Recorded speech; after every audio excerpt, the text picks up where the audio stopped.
Alléluia, alléluia tout le monde. Aujourd'hui, j'avais prévu un sujet. Je vais vous faire tout l'historique. Vous allez voir que nous sommes conduits par le Saint-Esprit, vraiment. C'est lui qui décide qu'est-ce qu'on fait, qu'est-ce qu'on ne fait pas. J'avais prévu un sujet que le Seigneur m'a donné il y a deux semaines et demie. Je dirais il y a à peu près entre 15 et 17 jours. Il me disait, ce thème-là, tais-toi et laisse le Seigneur agir. Je dis ok, il m'a donné ce thème. Quand il m'a donné ce thème, je n'avais pas compris tout de suite. Alors, quand Dieu veut te faire comprendre quelque chose, parfois il te le fait vivre. Cette semaine qui vient de s'achever, je n'ai pas beaucoup prié. J'ai prié moins que d'habitude, sur instruction du Saint-Esprit. Et je sentais une fatigue, une grande fatigue. Il m'avait demandé de me reposer. Ensuite, il m'a montré une vision de moi comme dans une sorte de fût. J'étais enfermé. Et c'est comme les caissons de régénération dans les dessins animés. J'ai dit, ok. Mais ça ressemble. C'était un fût rouge comme les fûts de pétrole de la compagnie Shell. Ceux qui ont été en Afrique ont déjà peut-être vu les fûts. On m'a mis dedans et puis j'étais supposé juste attendre qu'ils finissent quelque chose sur moi. Mais quand il m'a permis de vivre ce temps-là, où j'ai prié moins que d'habitude, où il m'a demandé expressement de ne pas prier, il y a quelques petits trucs que j'ai observés. Une fois, je suis allé dans une prière d'intercession de mon église. Il m'a dit, tu ne fais rien. Même si la prière ne diminue pas, toi, tu ne fais rien. J'ai dit, ok Seigneur, je ne fais rien. Et pendant que l'autre personne qui priait, je sentais quelque chose de différent que je ne sens pas souvent. Quand ce n'est pas moi-même qui prie, si je peux dire ça comme ça. J'ai dit, waouh, c'est encore mieux que quand je prie, pendant que je ne suis pas en train de prier. La puissance, l'onction, la visite, plein de visions que je ne peux pas partager ici, c'est des trucs par rapport à moi-même, des choses qu'il me demande. J'ai dit, waouh, j'étais en train de sourire, j'étais en train de danser. Et là, j'entends cette voix qui m'a dit, tu comprends maintenant.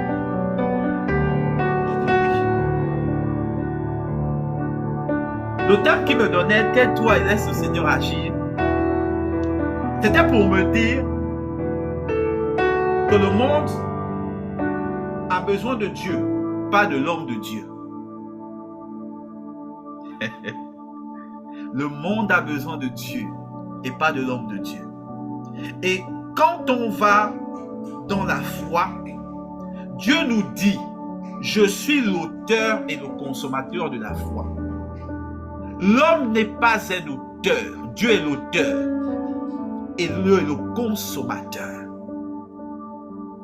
L'homme n'est qu'un canal, c'est pour ça l'instrumental que j'ai choisi, où une des paroles dit, Lord have your way. Lord have your way in me. Comme Seigneur, ferai-toi un chemin au travers de moi. Ce n'est pas une traduction littérale, c'est une traduction du sens. Ferai-toi un chemin au travers de moi. C'est Dieu qui est supposé bouger dans l'église. Et nous, nos corps doivent se laisser pousser par son mouvement. Et il me faisait comprendre que j'avais tellement mon mouvement pour amener les gens dans ce que j'avais dans mon cœur, qui n'était pas forcément mauvais. Que parfois, lorsque Dieu voulait changer de mouvement, lorsque Dieu voulait avoir la liberté de bouger comme il voulait, il était limité par mon degré de consécration. Si j'étais consacré à 50%, Dieu était limité à 50% de ce qu'il voulait faire, à cause que mon corps ne lui laissait pas faire plus. Et aujourd'hui, je venais pour enseigner dessus. Comment laisser Dieu conduire. Je venais pour parler de qu'est-ce que Dieu fait. Et savoir comment laisser Dieu agir dans nos vies. Comment laisser Dieu nous conduire. Comment laisser Dieu choisir ce qu'on doit faire. Surtout dans nos activités chrétiennes. Mais ce n'est plus exactement comme ça que je vais aborder le sujet. Parce que pendant que j'ai commencé cette prière, le Seigneur a changé le paradis. Il a commencé à monter. Il a commencé à me parler d'abord de moi-même. Et là, il a dit, voilà où je veux que tu ailles plutôt. J'ai dit, Père, merci. J'avais des versets, j'avais Luc 12, 5. J'avais Apocalypse 3, qui ça pour le coup, on va peut-être regarder. J'avais Hébreux 12. J'avais Jérémie 9. Il est venu, il a dit, non. J'ai dit, Seigneur, merci. Aujourd'hui, notre verset principal que le Seigneur choisit, c'est le psaume 1, les 3 premiers versets, et en particulier le verset 3, psaume chapitre 1. On l'avait déjà lu ici, mais le Seigneur me permet de l'aborder d'une nouvelle manière. Après moi-même avoir expérimenté comment j'ai pu moi-même être un frein à Dieu par rapport à des choses qu'il voulait faire. La Bible dit, heureux l'homme qui ne marche pas selon le conseil des méchants, qui ne va pas se tenir sur le chemin des pécheurs, qui ne s'assied pas en la compagnie de ces gens qui se moquent de Dieu. Toute sa joie, il la met dans la loi de l'Éternel. Il médite jour et nuit.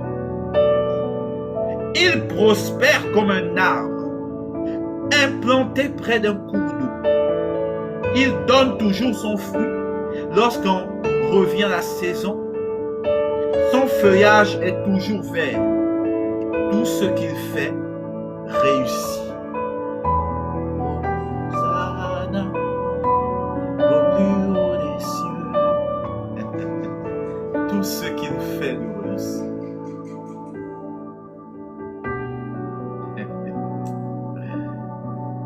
Je disais à ceux qui étaient là connectés pendant la prière avant que je ne lance l'enregistrement que je ne sais pas ce qui est dans ton cœur, que tu as demandé à Dieu depuis parfois des semaines, des mois, des années. Et Dieu tout à coup répond à beaucoup de choses, mais sur ça il est silencieux. Je disais, laisse-moi te dire aujourd'hui que le silence de Dieu n'est pas un refus. Il est en train de préparer ta réponse. Il est en train de préparer ta réponse. Il est en train de préparer.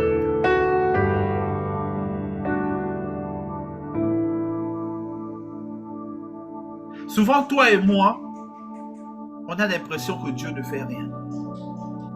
Et que c'est à nous de créer l'action. C'est pour cela qu'on est stressé. C'est pour cela qu'on est alourdi. J'expliquais récemment à mon père quelque chose.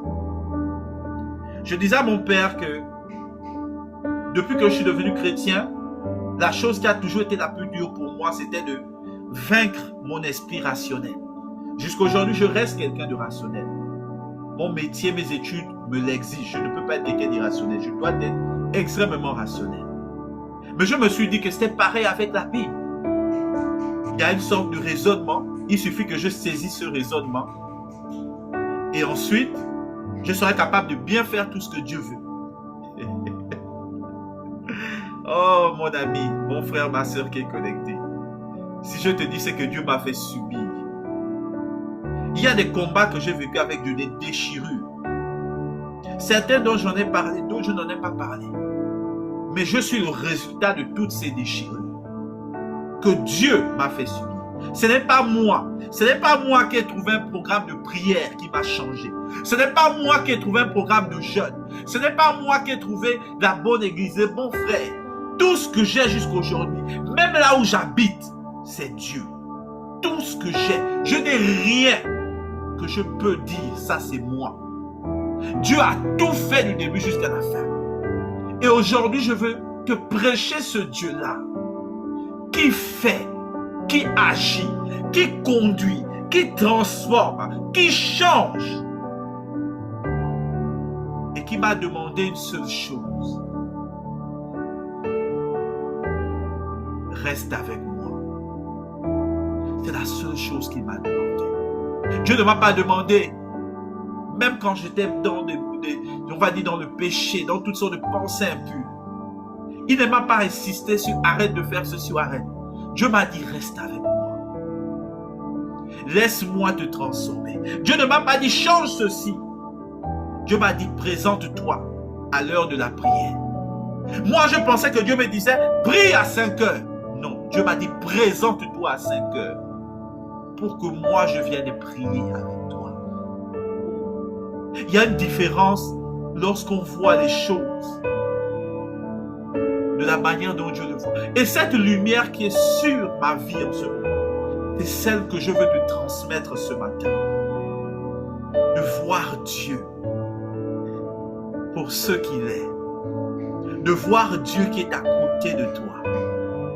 Maintenant, au moment où je te parle, de ressentir ses doigts sur ta tête. De ressentir ton cœur qui sent un pincement. Parce qu'il essaie de te dire, je suis là, c'est moi. C'est moi, c'est moi. Ce n'est pas celui que tu entends qui parle, c'est moi. C'est moi. C'est moi. Qu'est-ce qu'on peut comprendre du psaume 1? Les saisons. Les saisons. Les saisons. Les saisons. Dieu nous dit, celui qui est planté à côté de lui donne du fruit en sa saison.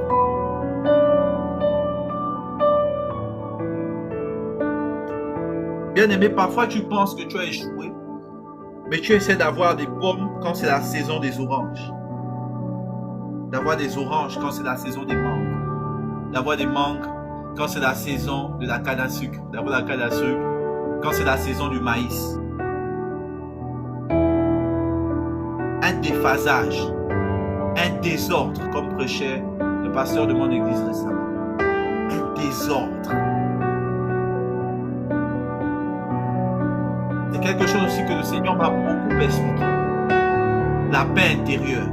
Et à quel point la paix intérieure n'est qu'une question d'ordre intérieur. Avoir dans son cœur des pensées ordonnées. Dieu en premier, les autres choses ensuite.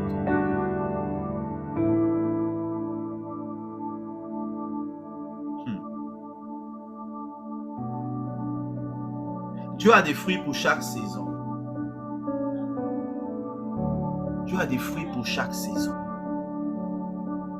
Et peut-être la raison pour laquelle tu luttes, c'est parce que tu te bats pour un fruit qui n'est pas de cette saison.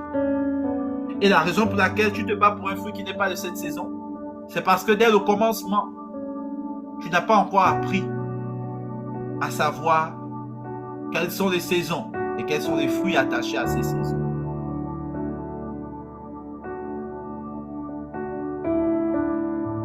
Non, le royaume de Dieu n'est pas un royaume où on attend constamment. On dit on attend, Dieu fera, Dieu fera. Dieu n'est pas un Dieu du futur, Dieu est un Dieu du présent. La parole nous dit ici que ton feuillage est toujours vert. Toujours, même en hiver, il est vert. Ça veut dire que Dieu te donne suffisamment en abondance en toutes les saisons. Mais toutes les saisons ne sont pas supposées avoir les mêmes fruits. Et il est celui qui est le maître des temps et des circonstances. Il est celui qui connaît ce dont tu as besoin en chaque saison.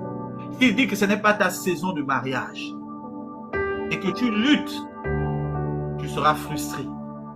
Et quand tu dis aussi que c'est ta saison de mariage et que tu forces le célibat, tu vas tomber dans le péché. Mais voici ce que la Bible nous dit. Que le secret pour bien fonctionner avec Dieu, verset 2, toute sa joie, il la met dans la loi de l'Éternel qu'il médite jour et nuit. Mon frère, ma soeur, ta joie doit être attachée à Dieu exclusivement.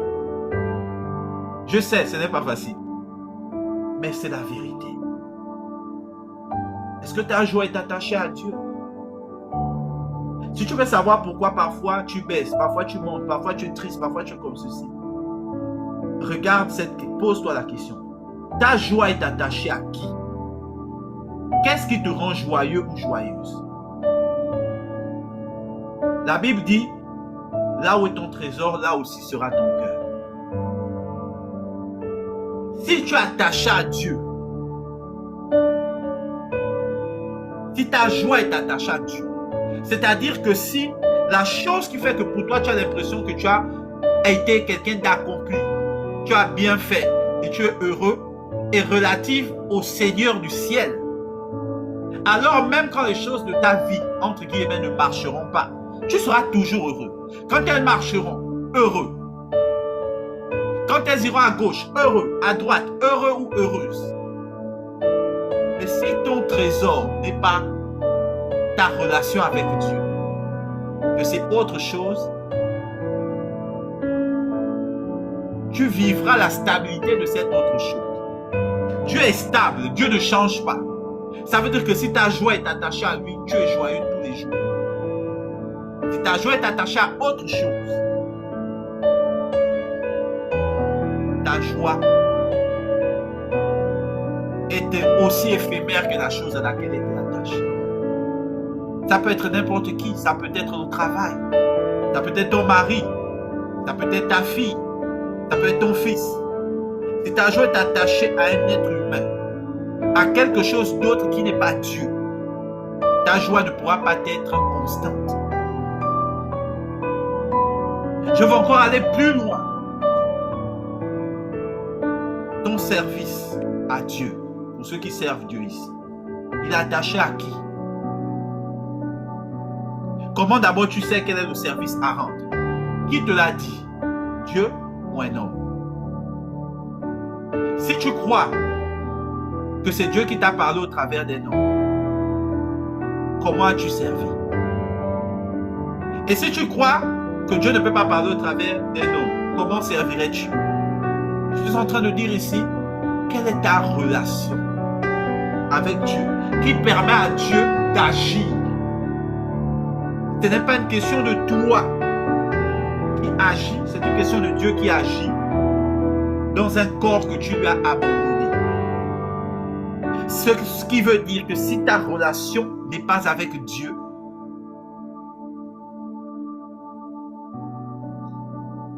Dieu ne peut pas agir au travers de toi. Est-ce que tu comprends? Ce n'est pas une question de péché, de jugement dernier. C'est une question de relation. C'est une question de connexion à la source. C'est une question de joie. Ta joie est attachée à qui? Quelle est ta motivation le matin quand tu te lèves? Quelle est ta source de paix et de joie quand tu te couches? Quelle est ta force dans les œuvres que tu fais chaque jour? J'ai moi-même qui vous parle. Limiter Dieu dans son champ d'action. Parce que quand il m'a demandé d'être disponible, je n'ai pas été là. J'ai dit, Seigneur, oh, je ne pourrais pas faire ça. Mais Dieu ne m'a pas dit, fais-le. Dieu m'a dit, sois là et je ferai avec toi. Le langage de Dieu est particulier, mon frère, ma soeur. Quand Dieu te dit, prie, en réalité, il te dit, présente-toi. Je vais prier avec ton corps. Tu ne sentiras pas la fatigue, tu ne sentiras rien. Parce que c'est moi ta force. Et de toute façon, ta prière à toi ne peut rien changer. C'est poussé par l'Esprit. C'est l'Esprit qui vient te remplir. Il te met les outils. Toi, tu te rends seulement disponible. Parfois, tu ne fais pas des choses. Parfois, tu échoues dans des choses. Parce que tu crois que Dieu te le demande à toi. Alors que Dieu le demande à vous deux, lui et toi. Parce que Dieu estime que tu es comme son épouse ou son époux. Vous êtes mariés par le Saint-Esprit. Vous faites tout ensemble. Si Dieu te dit, va parler de l'évangile. Dieu te dit, allons parler de l'évangile.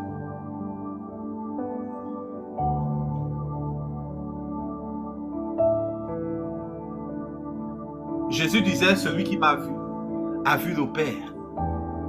Parce qu'ils étaient tout le temps ensemble. Il dit parce que le Père est en moi et je suis en lui. Bien-aimé, prends le temps de bien recevoir cette révélation que je suis en train de te donner. Jésus est en toi et tu es en lui. Jésus est en toi et tu es en lui. Les apôtres disaient, à qui irions-nous, Jésus, tu as les paroles de la vie. Mais toi, tu ne peux pas dire à qui irai-je. Tu es déjà avec la parole de la vie. Elle est déjà en toi et tu es déjà en elle. Mais le laisses-tu passer? Le laisses-tu agir?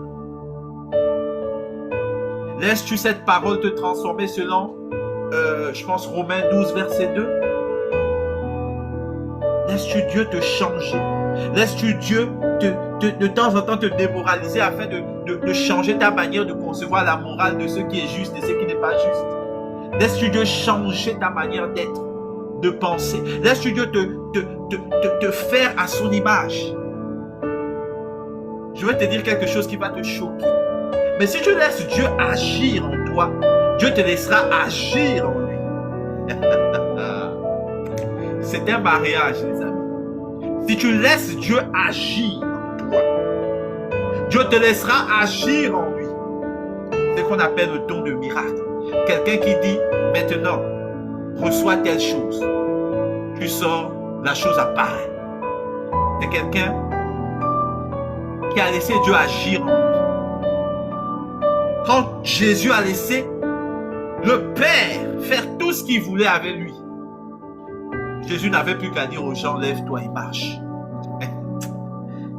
C'est parce que tu comprends ce que je suis en train de dire. Ce n'est pas vers ces actions que Jésus nous pointait. Jésus nous disait, mon but c'est que vous voyez le Père. Quand je suis en train de parler, j'insiste sur les choses qui permettent qu'on voit Dieu. Parce que si tu ne vois pas Dieu, alors l'effort sera le tien. Tu seras fatigué, chargé, lourd ou lourde. Tu dois voir celui qui fait. Au moment où je te parle, j'aimerais que tu entendes celui qui parle, qui inspire, celui qui veut toucher ton cœur.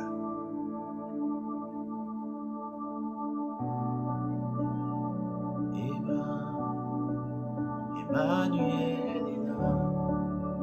Est-ce que tu l'entends? Est-ce que tu le vois? Aussi simplement que ça, Jésus change une vie qui ne sera plus jamais la même. En ce lieu, en ce moment, il est en train de changer ta vie. Elle ne sera plus jamais la même. Ta manière de lire la parole ne sera plus jamais la même. Ta manière de l'entendre ne sera plus jamais la même. Je vois des oreilles en train de s'ouvrir en ce moment.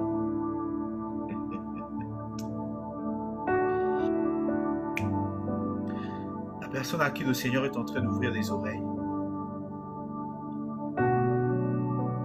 était limitée par un esprit de sécheresse et de mort. Je vois était attaché sur toi la tête d'un bouc, plutôt de son crâne. Le Seigneur a enlevé ce crâne de sur ta vie. Les choses qui avaient arrêté de couler, les choses qui avaient arrêté de fonctionner, les maladies bizarres qui venaient te raidir le corps vont te laisser. Désormais, tu es libre. Parce que tu as entendu quelque chose pendant que j'étais en train de parler. Tu n'as pas entendu des mots, tu as ressenti quelque chose. Tu as entendu dans le spirituel quelque chose. Et cette parole a changé ta vie. Parce que tu l'as reçue. Je continue. Apocalypse 3, chapitre 3. Je vais aller dans les premiers versets.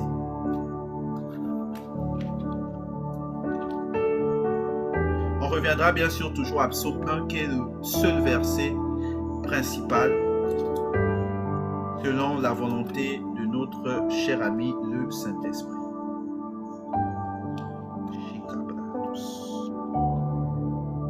Merci Seigneur. Apocalypse chapitre 3, je vais lire les premiers versets. À l'ange de l'église qui est à Sardes, écrit, voici ce que dit celui qui a les 7 esprits de Dieu et les 7 étoiles. Je connais ta conduite. Je sais que tu passes pour être vivant, mais tu es mort. Deviens vigilant. Raffermis ceux qui restent et qui étaient sur le point de mourir, car je n'ai pas trouvé ta conduite parfaite devant mon Dieu. Rappelle-toi donc comment tu as reçu et entendu la parole. Obéis et change.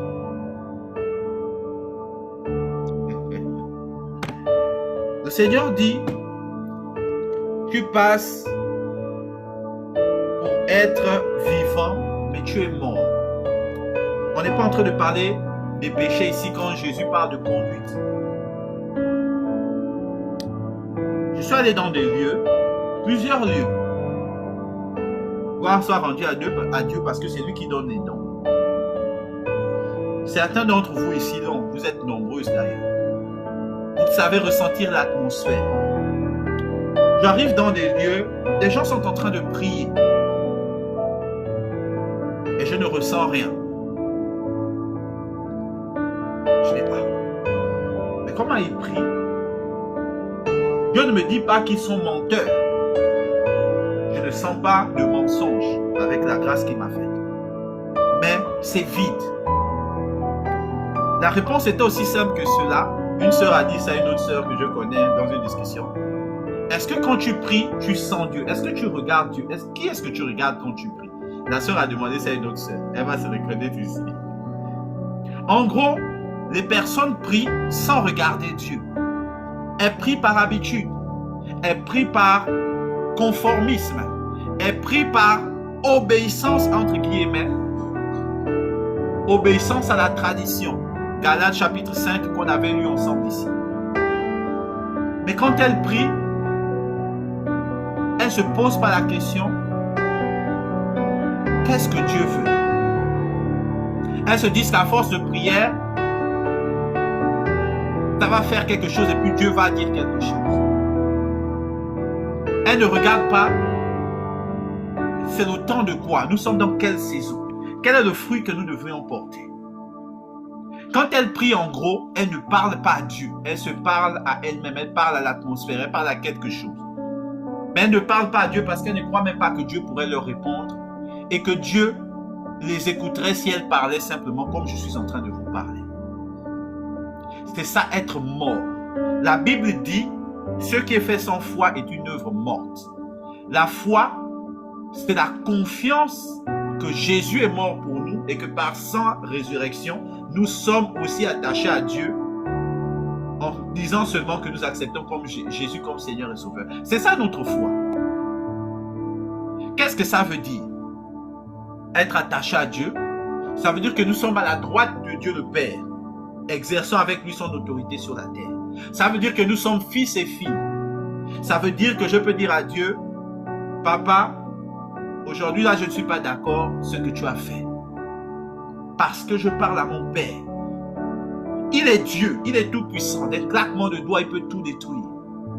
Mais la relation que j'ai reçue par Jésus, la manière dont j'honore Jésus, la foi en Jésus me dit que je peux dire Papa. Je n'ai pas besoin de dire Oh Seigneur. La foi que j'ai reçue me dit que si j'ai un truc dans le cœur, je peux le lui dire cache. Et la foi que j'ai reçue me dit qu'il me répondra aussitôt. Parce qu'il n'y a plus de distance entre lui et moi. Que je n'ai pas besoin de crier pour qu'il m'entende. Ça ne veut pas dire que crier n'est pas bien. Ce n'est pas ce que je dis. Il faut parfois crier selon comment tu te ressens de parler. Mais ça veut dire que tu ne dois pas attacher un cri. Tu ne dois pas faire les choses par conformisme. Parce que tout le monde l'a fait, nous aussi on le fait. Il ne faudrait pas que lorsque tu es seul dans ta chambre, tu ne penses pas que Dieu puisse t'entendre et te guérir de la douleur que tu avais à l'épaule gauche.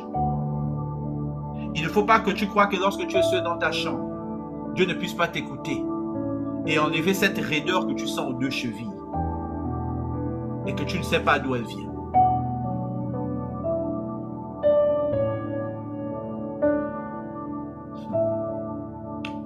Quelqu'un est en train de recevoir ici. Alors ce que Dieu leur dit, rappelez-vous comment vous avez reçu la parole.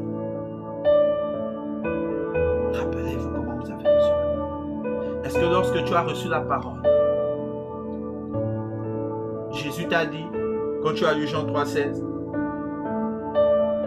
que à ceux qui vont dire Jésus, feront des prières tous les jours, il leur sera peut-être réservé une porte au ciel tant qu'ils prient suffisamment fort. Est-ce que c'est ce que Jésus t'a dit? Ou Jésus a dit, avant même que vous ne soyez conscient que Dieu et toutes ces choses existent, avant même que vous ne pensiez même à l'idée de vous repentir, Christ a donné sa vie pour vous, afin que quiconque seulement croit en lui ait la vie éternelle, juste parce qu'il a cru que Jésus est vraiment fils de Dieu et qu'il a donné sa vie pour lui.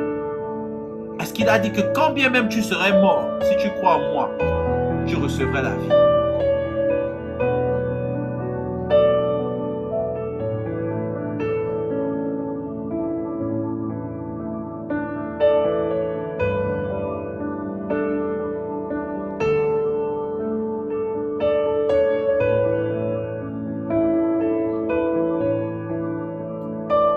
La question alors que je veux te poser, quelle est ta vision, ta pensée de Dieu? Pour toi, Dieu, il est qui? C'est pour beaucoup, c'est la manière dont ils voient Dieu qui est problématique. Si tu vois Dieu comme un petit juge qui prend plaisir à frapper les gens, c'est normal que tu vas aussi prier d'une manière comparée à quelqu'un qui le voit comme quelqu'un qui pardonne tout et qui va aller justifier les péchés. C'est une question d'équilibre. Moi, je vais t'exhorter comme ceci, avec le psaume 1. Ne marche pas selon le conseil des méchants. J'ai déjà expliqué ici. Le méchant, c'est pas quelqu'un qui fait le mal. Le méchant, c'est celui qui ne connaît pas Dieu, car tous sont péchés, tous ont été privés de la gloire de Dieu. Donc même quelqu'un qui est sage, bouddhiste, je ne sais pas quoi, s'il ne connaît pas Dieu malgré toute sa bonne volonté, il est un méchant. Être méchant ne veut pas dire que tu fais le mal. Être méchant, ça veut dire que le bien que je veux faire, je ne peux pas le faire. C'est le cas de tout être humain sur la face de la terre. Et nul ne peut être délivré de ce corps de mort dont parlait Paul, que s'il n'a reçu le Saint-Esprit. Donc première chose, même si tu écoutes les conseils d'un homme, parce que ce n'est pas des conseillers, tu dois les écouter selon le prisme de la parole. Et tu dois regarder dans ce qu'il dit, qu'est-ce que Dieu veut me dire? Première chose, tu ne tiens pas avec le chemin des pécheurs. Les pécheurs, ici on parle de gens qui ont pour habitude de commettre le péché. Donc le péché pour eux c'est quelque chose d'habituel, de normal. Il y en a aussi parmi les chrétiens. Ça veut dire que non, moi je traite qu'avec les chrétiens. Il y a des chrétiens qui sont dans la définition des pécheurs ici. Ils pêchent régulièrement et il est à l'aise dedans. Je dis, si tu vois quelqu'un qui commet quelque chose de manière régulière, que Dieu te dit, ça c'est péché, ne te tiens pas avec lui. Dieu n'a pas dit de le rejeter. Dieu a dit, ne le fréquente pas, ne passe pas du temps avec lui, de peur que la mauvaise herbe nous corrompe la bonne. Parce que nous tous, de manière naturelle, nous sommes attirés par le péché à cause du péché originel. Dieu dit encore quoi? Ne t'assieds pas en compagnie des gens qui se moquent de Dieu. Comme ça, il y a des païens et aussi des chrétiens. Les gens qui se moquent de Dieu, qu'est-ce que ça veut dire? C'est pas qu'ils rient de Dieu, ha ha ha Dieu. C'est que pour eux, ils négligent l'importance de Dieu. Se moquer de Dieu va aussi loin que de ne pas le mettre en priorité. Il y a des gens qui sont dans l'église qui disent oui, Dieu est important, mais il y a d'autres choses dans la vie, il faut être équilibré. C'est vrai, il faut être équilibré, mais si pour lui, dans son équilibre, ça inclut que Dieu n'est pas la priorité, éloigne-toi de lui. C'est quelqu'un qui se moque de Dieu au sens principal de moquer. Moquer veut dire négliger, ne pas donner une importance primordiale à quelque chose. Peut-être même toi, tu te reconnais dedans. Si tu étais dedans, sors vite, c'est un piège. Dieu doit être ta priorité à tous les coups. Il doit toujours être ta priorité. L'équilibre, c'est que Dieu soit d'abord priorité. Il n'y a pas d'équilibre avec un Dieu qui a le même pied d'égalité que ta famille ou que toi-même. Jamais. C'est ça que c'est dur pour certaines personnes d'entendre ça. Y compris pour nous tous, parce qu'on vient tous de familles. Surtout nous sommes africains pour la majorité. On a la culture de l'entraide et tout ça. Mais un Dieu qui va te dire que je suis prioritaire sur ta propre famille, évidemment, tu vas vouloir dire que bon, je te respecte, mais vos histoires de religion, là, vous avez trop de cours. On va y arriver. Je veux parler de tout ça.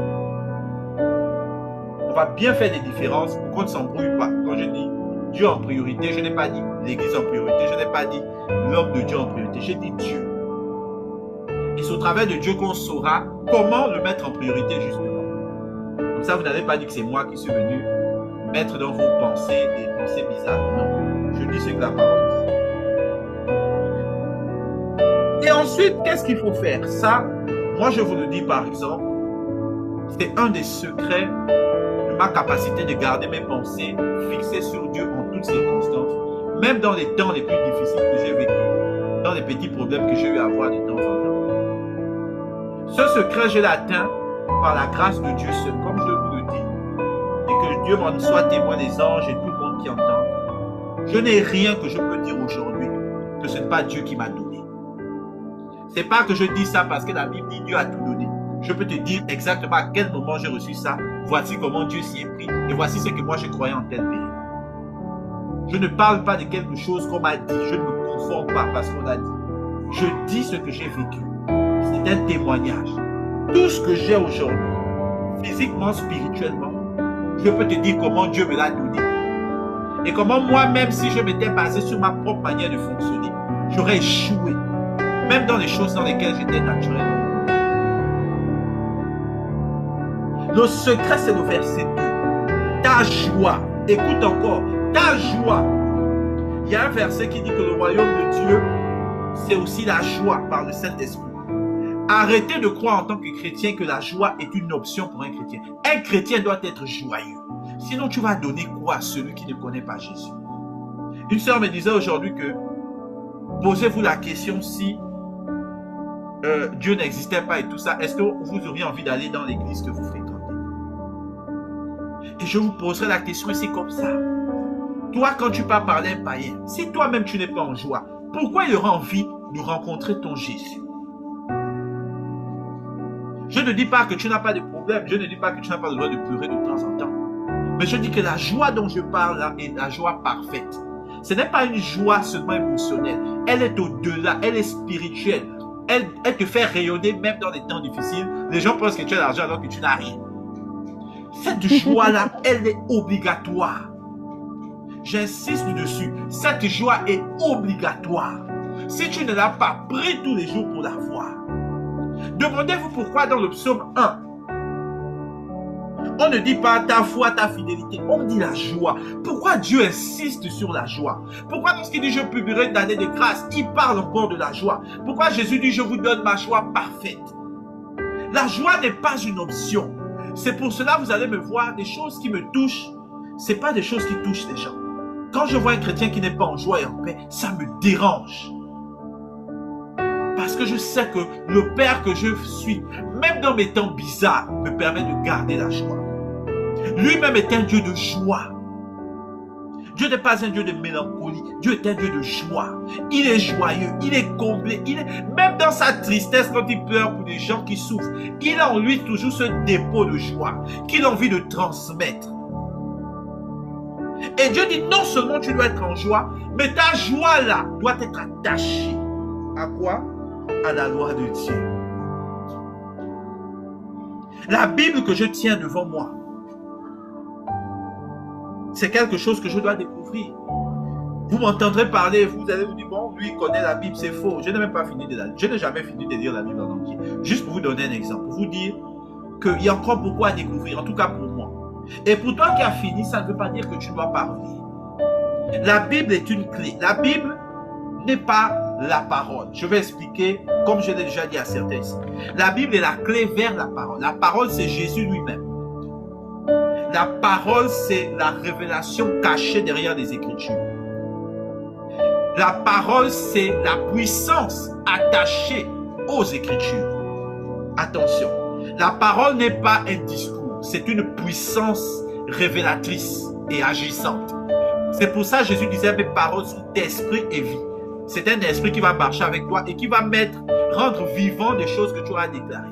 Tu vas dire, Seigneur, je reçois le travail. Ta parole est comme un esprit qui part taper le superviseur qui ne veut pas t'engager là, touche son cœur et lui fait signer un contrat et t'appeler. Donc, mets à l'existence, fais vivre la chose que tu as déclarée. L'écriture, c'est une écriture, mais elle est une clé. Sans elle, tu ne peux pas accéder à certaines choses. Il ne faut pas que tu te demandes. Mais elle est une clé. Ne glorifie pas la porte. J'expliquais ça des sœurs une fois. Il faut qu'on arrête en tant que chrétien de glorifier les portes. On aime les portes. Rester à la porte. Oh, Dieu m'a béni. Dieu m'a montré telle vision. Dieu a fait ceci. Mais après, on ne vit pas la chose que Dieu a dit. Tu reviens. Mais Dieu t'avait dit ça. Où est la manifestation? Oh, Dieu fera. Parce qu'on glorifie la porte. On ne comprend pas que la porte est la porte. C'est une porte d'entrée.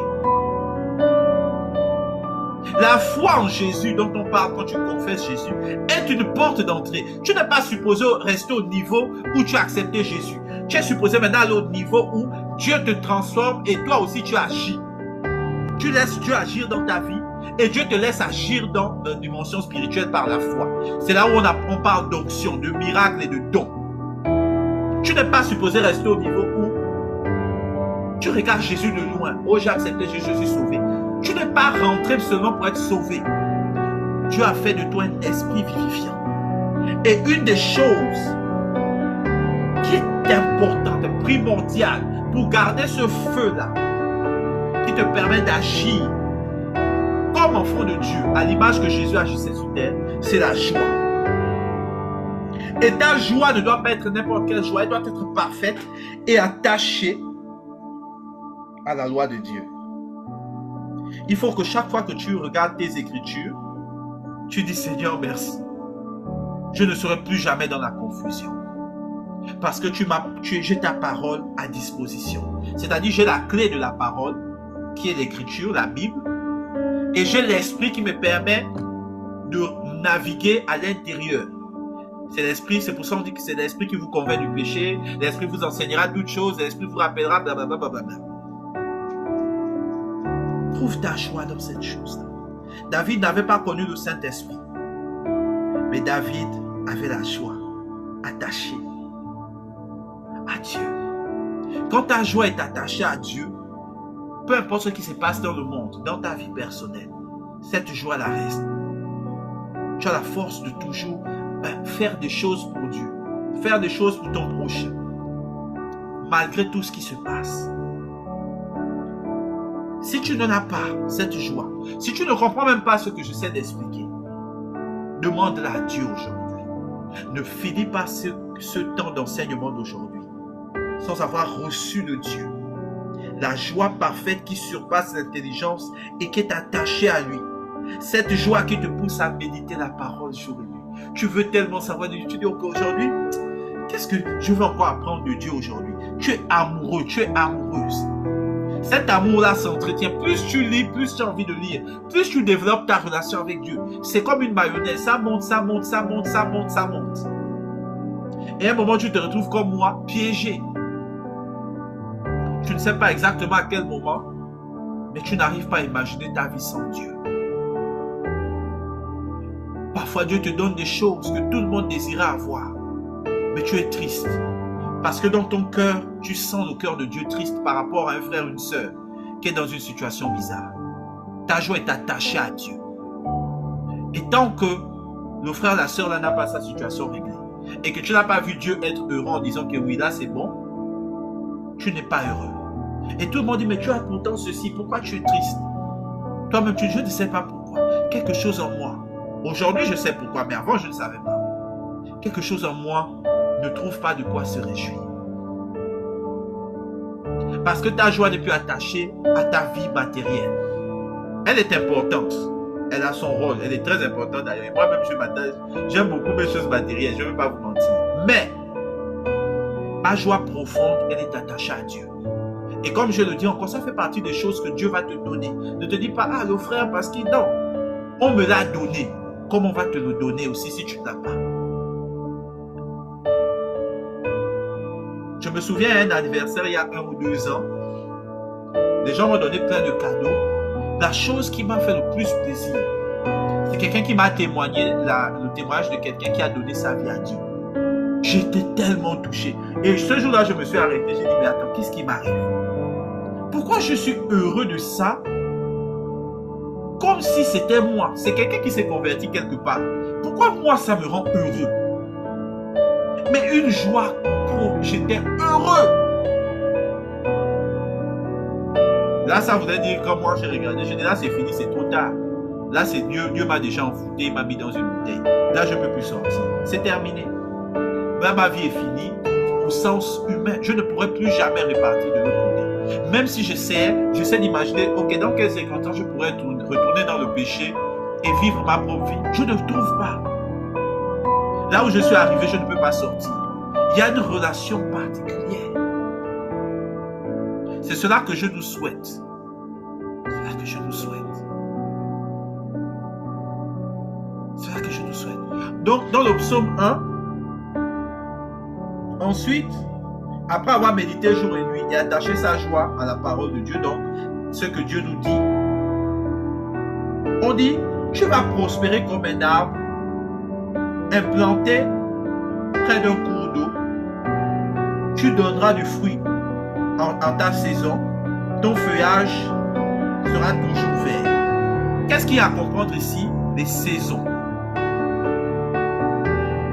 La raison pour laquelle tu es malheureux ou malheureuse parfois, c'est pas que tu n'as pas de raison d'être heureux. C'est que souvent, tu attaches ton bonheur à un fruit qui n'est pas de cette saison.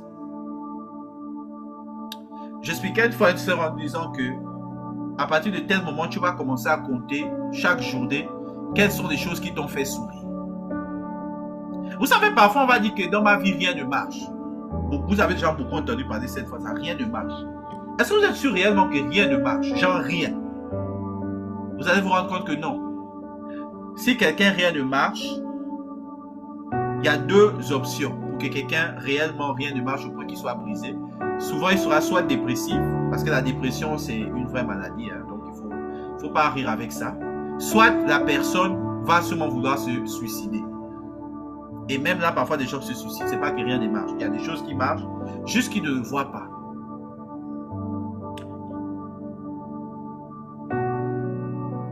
Connaître le principe des saisons, que je pense j'en ai parlé dans la chaîne YouTube, je n'en parlerai pas ici, ça va vous sauver du temps. Ça va vous sauver de l'argent. Même quand vous faites des investissements dans le monde séculier, connaître les principes des saisons. Tu ne vas pas dire que tu vas vendre des manteaux, je ne sais pas, à un certain prix cher pendant l'hiver, là où il y a la concurrence. C'est déjà la saison des manteaux. Comme tu ne vas pas dire non, je vais vendre des lunettes de soleil en hiver. Il y a peu de chances que les gens s'y intéressent, si ce n'est peut-être pour les acheter moins cher en attendant qu'il est tard. Mais par contre, quelqu'un de malin, et vous allez voir peut-être des exemples de la Bible, si vous regardez bien ce que Dieu essaie de nous dire, il sait que l'hiver arrive en novembre, pour ceux qui sont au Canada là. En été, il part acheter à moindre coût, je prends un exemple bizarre, tous les manteaux. Parce qu'en été, parfois, on les vend moins cher puisque personne ne va les chercher. Tu achètes, tu achètes, tu achètes. Il part acheter des machines, comment on appelle ça, pour aller enlever la neige. Il est en train de saturer le marché. Il s'appauvrit pour acheter tout ça. Il part chercher des brise-glaces pour le verglas. Il travaille dessus pour que le brise-glace consomme un minimum d'énergie. Comme ça, lui il peut venir. C'est qu'on va te dire, bon, paye $20 pour qu'on casse la glace sur ton parking. Lui te dit $5. Parce qu'il sait que sa machine, tu piques à un seul endroit, ça brise toute la glace et le reste, il te reste qu'à pousser ça. Donc, un parking qui peut te prendre, on va dire 15 minutes, toi, tu peux le faire en 3 minutes. 30 secondes pour casser la neige, les 2 minutes, quelque chose là pour pousser la neige hors du truc. Bon, je donne des exemples comme ça. Et quelqu'un va dire non. Moi aussi, je vais faire la même idée que lui. Ok. Pourquoi lui, il réussit et pas moi? Et toi, tu décides d'investir les mêmes choses que lui en hiver. Et quand ça ne marche pas comme lui, que tu te retrouves à avoir trop de dépenses, tu ne fais pas le même bénéfice que lui, tu vas dire que c'est un sorcier, c'est un rosicrucien. Alors que tu n'as pas compris qu'il y a une saison où il faut travailler et une saison où il faut moissonner. Vous connaissez le truc de... comment on appelle ça? Le truc avec les fourmis qui travaillent, je ne sais plus, le conte bizarre, là, j'ai oublié. Le laboureur, non pas le laboureur et ses enfants, il y a un autre conte.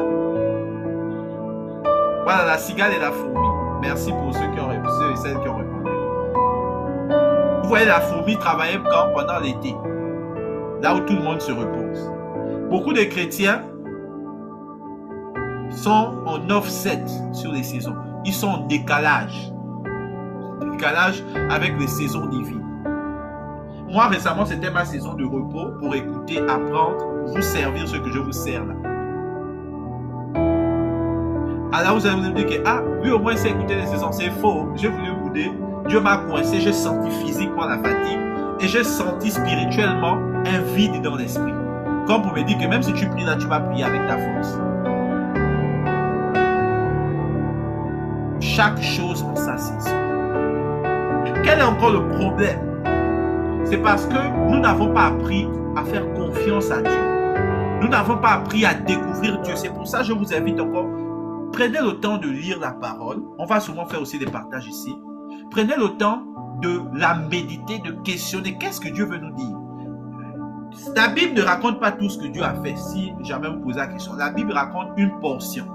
La question que tu veux te poser, pourquoi ces portions? Pourquoi pas d'autres? Qu'est-ce que Dieu veut me dire dans cette histoire? Quoi? Qu'il est puissant, qu'il peut délivrer les gens de la fausse union. Qu'est-ce que Dieu veut me dire? Il y a une chanson que je connais où on dit « Il était avec moi dans le feu ». Il était avec moi dans le feu. Donc la chanson dit ici « Jésus est avec moi dans le feu ». Qu'est-ce qu'il veut te dire? Il veut te dire que je ne suis pas toujours le Dieu qui va t'empêcher d'aller dans les flammes. Je suis le Dieu qui va te rendre insensible aux flammes. Parce que parfois, toi et moi, nous sommes appelés à aller sauver des gens qui sont dans un environnement spirituel enflammé. Si tu ne sais pas que tu as la couverture de Dieu pour aller rentrer dans les flammes et les flammes ne te feront rien, tu vas dire non Seigneur, moi je ne peux pas aller aider tel frère, sa maison il y a trop de sorcellerie là-bas. Qu'il sorte d'abord, qu'il se convertisse, qu'il fasse ceci, qu'il fasse cela. Quand il est un peu propre, moi je vais venir lui parler de Dieu. Tu dis non, j'ai besoin que tu ailles l'aider maintenant, sinon il va mourir. Est-ce que vous voyez? Et là, quand tu vas commencer à dire, mais Seigneur, je ne peux pas, je ne peux pas. Dieu dit, oui, tu ne peux pas. Exactement, tu ne peux pas. Mais je ne t'envoie pas là-bas, toi. Je suis avec toi. Je veux que nous y allions. Moi, j'ai besoin d'un corps pour agir légalement sur la terre. Mais tant que je suis dans ce corps-là, les flammes ne te consumeront pas. Les eaux ne te submergeront pas. C'est ça qu'on voulait se dire aujourd'hui. Aujourd'hui, je veux que tu remettes le focus sur Dieu. Même si on va prier pour toi aujourd'hui, je veux que pendant que le frère prie, tu ne regardes pas le frère qui prie ou la sœur qui prie. Je veux que tu regardes le Dieu qui a décidé de t'exaucer avant que le frère ne prie et qui dit au frère quoi dire. Souvent, quand je prie avec des gens ici, je le dis tout le temps. Je ne veux pas que les gens pensent que c'est parce que toi, tu sais prier. Parce que ce n'est pas vrai. Dieu fait tout. Et j'aime souvent témoigner de ma propre vie pour dire que Dieu m'a tout donné. Je suis la preuve vivante que Dieu utilise les gens. Ce n'est pas les gens qui sont particuliers. C'est Dieu qui est fort. Et si tu es disponible, et s'il a voulu t'utiliser, toi, il va t'utiliser. Ça s'arrête là. Il n'y a pas une question que non, lui, il prie. Non, ce n'est pas ça. Si Dieu décide aussi de ne pas m'utiliser là, je vais prier là, rien ne va se passer. Si Dieu aussi décide, même si je n'ai pas jeûné, même si je n'ai pas prié, même si je n'ai rien fait avant, quand Dieu va décider, c'est que Dieu va faire sur 2 mots que je vais te dire. 10 pasteurs qui ont jeûné, ça ne va pas faire le même effet. Ce n'est pas une question que les pasteurs n'avaient pas l'onction de la foi. Ce n'est pas une question que je suis meilleur qu'eux. C'est une question que c'est moi que Dieu a voulu faire, utiliser pour faire ça. C'est aussi simple que ça. Ma mission dans ce groupe, dans le monde et jusqu'au jour de ma mort, c'est de montrer aux gens Dieu. Que les gens découvrent qui est réellement Dieu. Des gens se rappellent que Dieu bouge. C'est Dieu qui agit, ce n'est pas l'homme. L'homme est un instrument dans les mains de Dieu qui agit. Même si parfois l'homme veut croire que c'est lui qui agit et que le Saint-Esprit est son instrument. Donc parfois vous allez entendre le verset l'esprit du prophète est soumis au prophète, souvent détourné à cause de ça. Comme pour dire j'ai une sorte d'esprit puissant avec moi que je dirige par ma volonté. Non. La Bible dit c'est poussé par l'esprit que les hommes ont fait ceci, cela dans le livre des Actes. Ce qu'on va faire donc, quand je veux couper l'enregistrement, c'est poussé par l'esprit. Je veux que pendant que tu entendras ma voix prier, tu dises que lui là c'est seulement petit, il va rien faire. Je suis même content, je veux que tu me vois comme ça. Mais pendant que tu me vois comme ça, je veux que tu vois le grand Dieu qui est derrière moi. Que tu dises comment il arrive à utiliser un petit comme ça. Waouh, il est fort. Un petit qui sûrement, il n'a même pas fini de lire la Bible. Mais Dieu arrive à l'utiliser comme ça. Waouh. Je veux que tu vois ce grand Dieu-là. Et que tu te dises que c'est Dieu qui t'a amené ici. Pour que tu le rencontres lui. Pour que tu découvres une facette de sa personnalité que tu ne connaissais pas avant. Pour que tu expérimentes des choses supérieures, mystiques, mystico-spirituelles avec lui. Dont tu n'avais jamais entendu parler. Et qu'à la fin, même si un jour tu oublies mon nom, que non, il s'appelait même comment, tu dis, waouh, j'avais rencontré un petit là. Mais ce dont je me souviens de lui, c'est le Dieu qui était avec lui. Je ne veux pas que tu te souviennes de David qui a vaincu Goliath, mais de ce que David a dit à Goliath. Les deux ont présenté leurs armes. Goliath a dit, moi j'ai une grosse épée, j'ai la taille, je vais te donner à manger aux animaux. David a dit, moi, l'âme avec laquelle je viens, c'est pour ça que je ne m'inquiète même pas qui est en face de moi, ça ne va rien changer. Je viens avec Dieu. Le Dieu que j'ai là, c'est lui là mon âme. Quand il va faire ces choses, d'abord la preuve, c'est même pas moi qui vais me battre avec toi, c'est lui qui va venir. Moi je viens souvent le transporter. Je suis comme l'ânon qui transportait Jésus. Moi c'est comme ça que j'aime me voir. Donc, en vérité c'est Jésus qui m'avait montré cette image pour me représenter. Mais pour moi c'était un honneur. L'ânon parce que je suis quelqu'un de têtu naturellement. Mais qui le transporte parce que je suis soumis à lui. Je lui laisse faire ces choses. Au moment où je m'apprête à couper l'enregistrement, je te demande de m'aider à diminuer. Nous allons tous diminuer. Nous allons tous diminuer. Je vais prier avec Dieu que moi-même aussi je diminue. Peut-être je dis ce que je dis alors qu'au fond de moi je suis bien orgueilleux. C'est Dieu qui sait. Je vais prier pour moi. Tu dis Seigneur, j'ai envie que pendant qu'on va prier, il n'y ait rien qui vienne bloquer ton chemin.